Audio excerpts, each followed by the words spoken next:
Bienvenue à tous et merci de nous rejoindre pour cette nouvelle édition de l'interview. Aujourd'hui, je reçois Ousmane Sonko, député, leader du parti PASTEF et candidat à l'élection présidentielle sénégalaise de 2019. Avec lui, nous allons évoquer son statut de nouvel outsider dans la course à la magistrature suprême.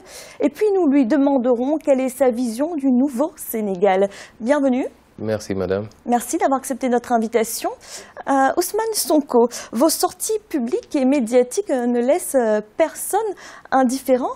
Quelle est la stratégie derrière ces sorties fracassantes? Bien, pas de stratégie particulière, nous sommes en politique et nous considérons que la politique c'est s'intéresser aux choses de la cité et s'adresser aux Sénégalais, aux populations pour les édifier sur ce qui se passe dans cette cité-là. Et on ne fait rien d'autre que cela. Et si ça a pu prendre certaines tournures à certains moments, puisque vous savez que les réalités dans nos pays africains, c'est que nous avons souvent des gouvernements particulièrement incompétents, mais qui ne veulent pas qu'on s'adresse à la population, aussi bien les mouvements de société civile que les opposants, pour les informer sur la véritable réalité par rapport à la gestion. Alors tout de même, vous avez été épinglé pour quelques petites phrases, on peut même dire des petites phrases assassines. Une vidéo a été publiée sur des sites de presse sénégalais. Elle vous montre, micro à la main, dire ceux qui ont dirigé le Sénégal depuis le début mériteraient d'être fusillés. Est-ce que vous regrettez ces propos aujourd'hui?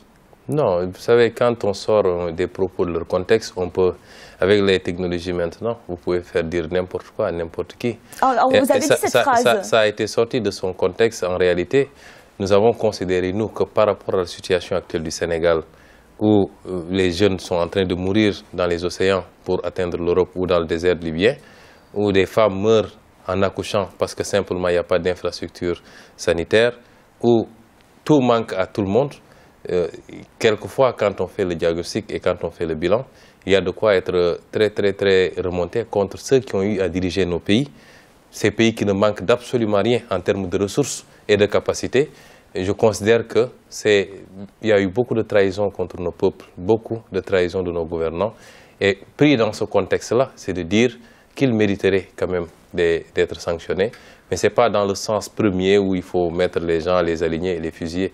Je crois que c'est important de remettre les choses dans leur contexte. Alors on l'entend, dans vos propos, il y a souvent le même refrain. C'est quand même la critique de la politique qui est menée actuellement par le régime en place. Aucune action du chef de l'État ne trouve grâce à vos yeux? Non, vous savez, à l'échelle d'une gouvernance, tout ne peut pas être négatif. Mais nous considérons que l'essentiel ou le plus important dans la gouvernance de Macky Sall est très négatif.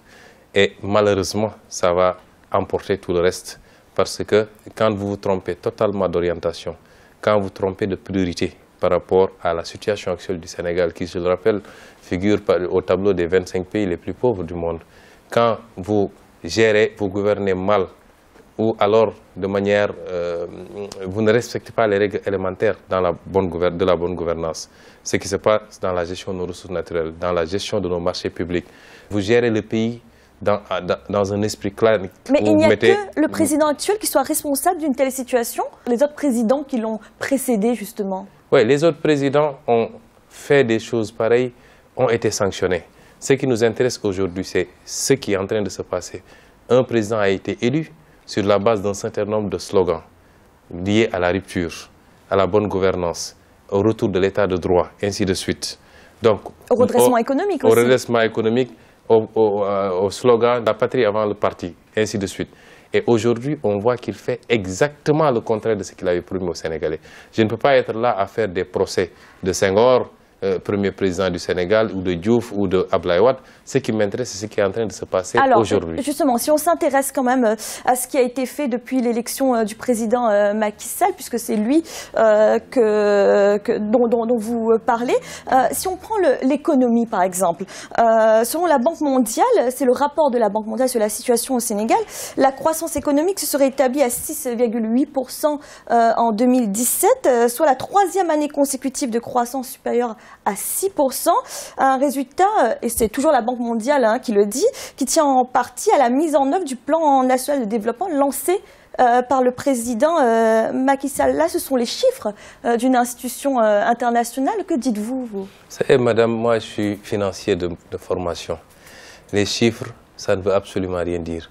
Je vous donnerai les mêmes chiffres que c'est la 3e année consécutive que le Sénégal est placé parmi les 25 pays les plus pauvres, malgré ce taux de croissance. Donc, chiffre pour chiffre, on peut vous en sortir.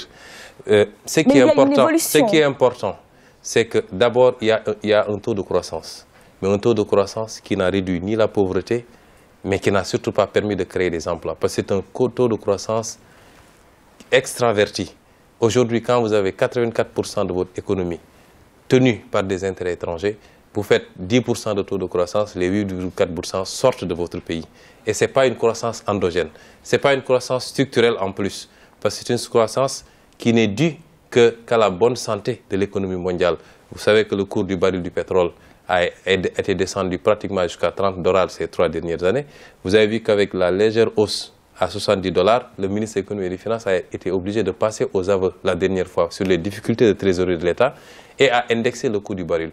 Parce que ce ne sont pas des croissances structurelles indexées sur une transformation en profondeur de nos économies. Il suffit qu'il y ait une mauvaise pluviométrie au Sénégal pour qu'on perde 2 ou 3 points de croissance.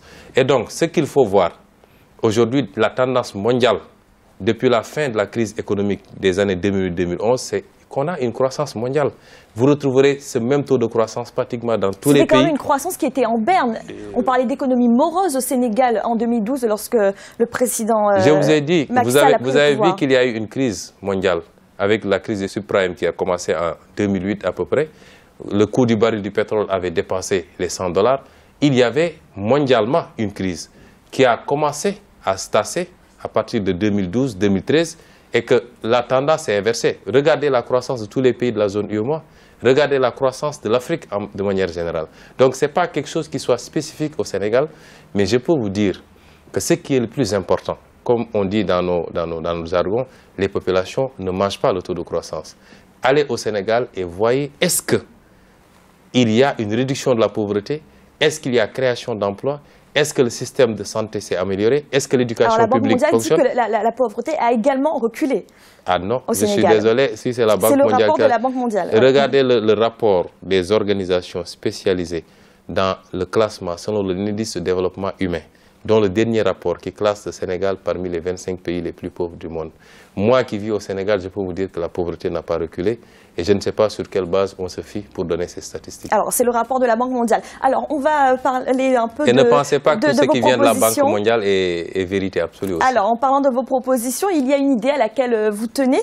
Vous en parliez tout à l'heure, des ressources naturelles. Si vous êtes au pouvoir, vous allez renégocier tous les contrats pétroliers, c'est vous qui le dites. Pourtant, ce n'est pas une idée nouvelle. Le président Macky Sall lui-même a d'ailleurs annoncé dès le mois de mai 2018 sa volonté de renégocier tous ces contrats.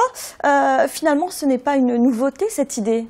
Oui, parce que non seulement il n'a pas renégocié ses contrats, mais il en a très mal négocié des dizaines d'autres depuis qu'il est là. Vous savez, quand vous faites référence au président Macky Sall et à beaucoup d'autres comme lui, nous sommes dans un système, nous sommes dans une école politique où, pour des besoins strictement électoralistes, on fait montre de beaucoup de démagogie. On promet tout et son contraire. Notre génération n'est pas de cette génération-là. Nous n'étions pas des politiciens, nous n'en avons jamais fait. Et je crois que les Sénégalais comprennent bien que par la manière dont nous faisons la politique, depuis 4 ans juste que nous sommes en politique, nous ne sommes pas là dans la langue de bois ou dans la démagogie. Si nous disons aux Sénégalais que nous allons renégocier, nous allons le faire. Le président Macky Sall avait promis de réduire son mandat à 5 ans, il ne l'a pas fait. Il avait promis qu'il ne mêlerait jamais son frère à une nomination, il l'a pas fait. En tout cas, le nouveau code pétrolier qui va être présenté devant l'Assemblée nationale va permettre justement de renégocier ces contrats. Absolument pas, parce que le nouveau code pétrolier ne sera pas rétroactif. Vous savez, le président Macky Sall a sciemment fait ce qu'il a fait. Le cadre législatif en matière de pétrole au Sénégal, c'est un code qui a été voté en 1998 sous le sceau de l'incitation. Ça veut dire quoi? Ça veut dire qu'on n'avait pas découvert du pétrole au Sénégal. Il fallait un cadre incitatif avec des exonérations fiscales, avec des mesures assez larges sur le plan de la flexibilité au travail, et ainsi de suite, pour inciter les multinationales à accepter de prendre les risques de faire de la prospection au Sénégal. Une fois qu'on a découvert du pétrole au Sénégal, et du pétrole de qualité, un gouvernant sérieux, ce qu'il aurait dû faire, c'est de marquer une pause, de modifier d'abord le code pétrolier pour le rendre à l'avantage du Sénégal avant d'ouvrir un nouveau cycle de signature de contrat. Alors, on a l'impression quand même dans votre discours c'est vous pointez beaucoup du doigt les sociétés étrangères. Non, non, je ne pointe pas les sociétés étrangères, je n'ai rien à leur dire, je pointe du doigt le président Macky Sall parce que nous avons des comptes à demander à nos dirigeants. Les sociétés étrangères défendent leurs intérêts, les États étrangers défendent leurs intérêts. Si nos dirigeants ne sont pas capables de défendre suffisamment les nôtres, c'est à eux que nous devons demander des comptes. Vous voulez une politique protectionniste, si on comprend bien. Mais le monde entier fonctionne sur la base du protectionnisme, qu'il soit insidieux, qu'il soit apparent, tout le monde se protège d'une manière ou d'une autre. Ce qui est mauvais, c'est une surprotection.